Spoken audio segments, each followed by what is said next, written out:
గజాననం భూతగణాదిసేవితం కపిత్తజంబూఫలసారభక్షితం ఉమాసుతం శోకవినాశకారణం నమామి విఘ్నేశ్వరపాదపంకజం.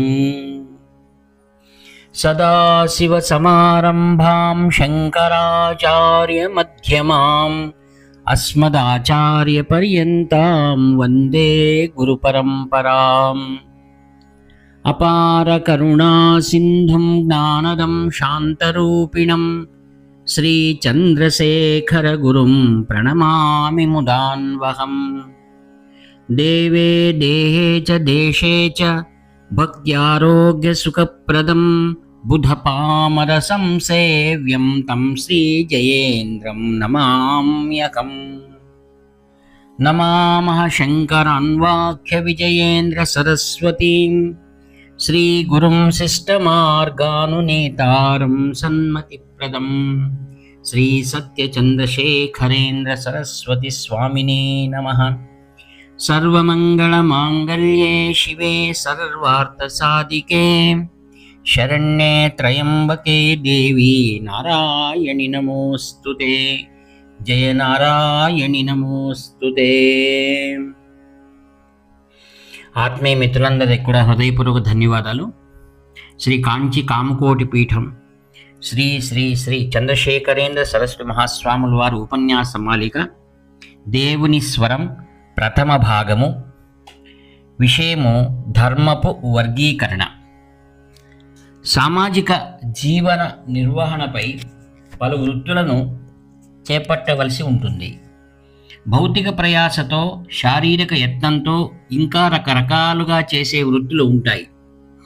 ఒక సముదాయపు ప్రజలు సంపన్నంగా జీవించాలి అంటే ఇవన్నీ ఎంతో అవసరమై ఉంటాయి. ఒక వృత్తి గొప్పది, మరొకటి తక్కువది అనే భావిస్తే అది పొరపాటు. మన కుటుంబాలలో ప్రతివారికి బియ్యం, ఉప్పు, వస్త్రాలు, పుస్తకాలు ఇంకా ఎన్నో వస్తువులు అవసరం పడుతూ ఉంటాయి. ఈ అవసరాలను తీర్చుకోవడానికి మనలో ప్రతి ఒక్కరూ ఈ పనులన్నింటినీ, అంటే ధాన్యాన్ని పండించడం, ఉప్పును తయారు చేసుకోవడం, బట్టలను నేయడం, పుస్తకాలను అచ్చువేయటం మొదలైన ఈ పనులన్నిటినీ చేయటం కుదురుతుందా? ప్రశ్న. సాధ్యమా? ప్రశ్న. పొలం దున్నే రైతు తన కోసం కాక అందరి కోసం పంటలను పండిస్తాడు. నేత పనివాడు అందరి కోసం నేస్తాడు. అట్లాగే జనులు సమాజ సౌకర్యం కోసం వర్తకాన్ని చేస్తారు. కొందరు సైన్యంలో చేరి దేశం కోసం యుద్ధం చేస్తారు. అట్లాగే కొందరు సమస్త లోకానికి ఆధ్యాత్మిక ప్రగతి కలగాలని ధ్యానం, జపం, పూజలు, యజ్ఞాలను చేస్తూ శాస్త్రాల రక్షణ కార్యాన్ని చేపడతారు. ప్రజలు ఒకరికొకరు శ్రేయస్సును చేకూర్చుకుంటూ సుహృద్భావంతో జీవితాన్ని జీవించాలనే ఉద్దేశంతో ధర్మశాస్త్రాలు ఈ వ్యవస్థలను ఏర్పాటు చేశాయి. ఈ వృత్తులను ఎట్లా విభజించుకోవాలి? ప్రశ్న. ఎవరికి వారు తమకు చేతనైనది ఎంచుకోవచ్చు. అంటే ప్రతివాడు తన యోగ్యతను అతిగా అంచనా వేసుకుంటాడు. పోనీ వారి వారి మానసిక ధోరణిని బట్టి ఎంచుకోవచ్చు. అంటే ప్రతివాడికి గొప్ప ప్రతిష్ట కలిగిన వృత్తే కావాలనిపిస్తుంది. అటువంటప్పుడు మిగతా వృత్తుల సంగతి ఏం కావాలి? ప్రశ్న. సామాజిక జీవనానికి సహకరించేటట్టు వీటిని ఎట్లా పంచాలి? ప్రశ్న. ఒక్కసారి చేసి వదిలేస్తే చాలదు, అదంతా తరతరాలకు వర్తించేటట్టు చేయాలి. పై పరీక్షలతో ఒకరి అర్హత, ధోరణిని ఎట్లా తెలుసుకోవాలి? ప్రశ్న.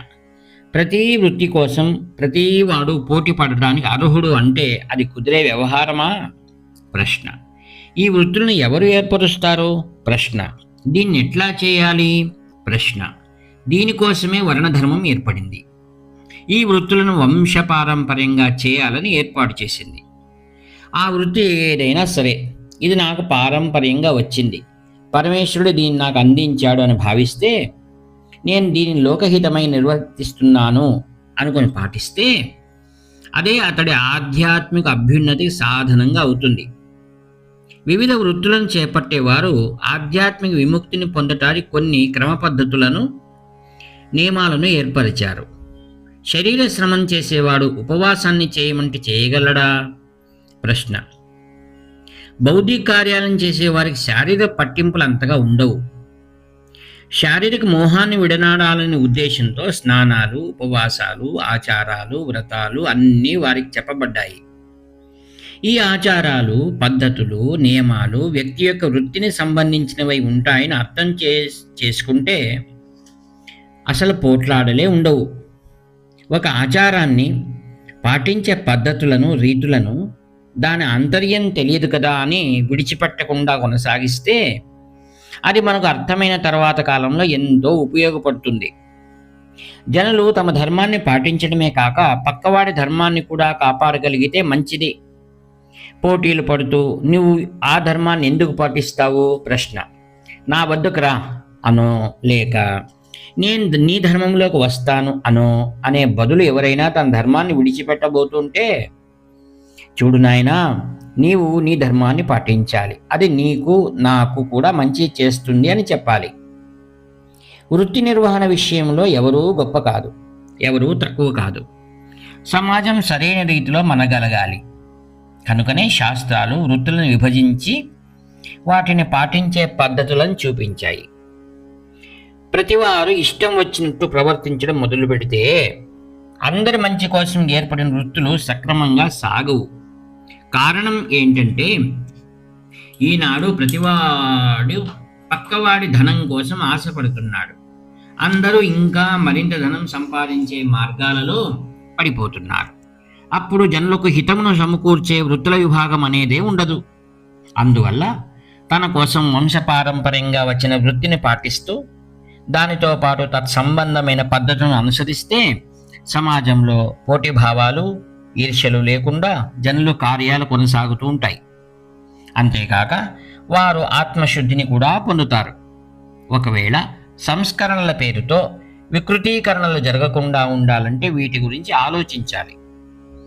ఎవరు ఏ వృత్తిలో ఉన్నారనేది గణించకుండా అందరికీ ప్రాథమిక అవసరాలైన అన్న వస్త్రాలు, ఉండటానికి గూడు ఏర్పాటు చేయాల్సిన బాధ్యత ప్రభుత్వానికి ఉన్నది. అవసరాలు వీటికి అతిక్రమిస్తేనే పోటీభావం, ఈర్ష్య చోటు చేసుకుంటాయి. ఈనాడు ఎంతో అస్తవ్యస్త ఏర్పడింది. ఎందుకంటే ధనార్జనే సర్వస్వమనే తలంపు బలపడింది. ఇది మారాలి. ప్రతివారు తన కర్తవ్యాన్ని సక్రమంగా నిర్వర్తించాలి. దాని నుండి కలిగే తృప్తిని తన ఈశ్వరునిగా భావించాలి. అప్పుడే అంతటా ప్రశాంతత నెలకొంటుంది. తినుబండార ఎన్నో రకాలు ఉన్నాయి, పలు రకాల రాగాలు ఉన్నాయి. అట్లాగే ఈ సమాజంలో చేపట్టవలసిన ఎన్నో రకాల వృత్తులు ఉన్నాయి. మనం రసంలో ఉప్పు వేసుకుంటాం, కానీ దాన్ని పానకంలో వేస్తే రుచి పాడైపోతుంది. ఒక రాగంలో స్వరం మరొక రాగంలో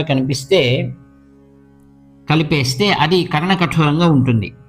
ఈ మధ్య జనులు మనోరంజనం విషయంలో ఉత్తమాభిరుచిని కోల్పోతున్నారు.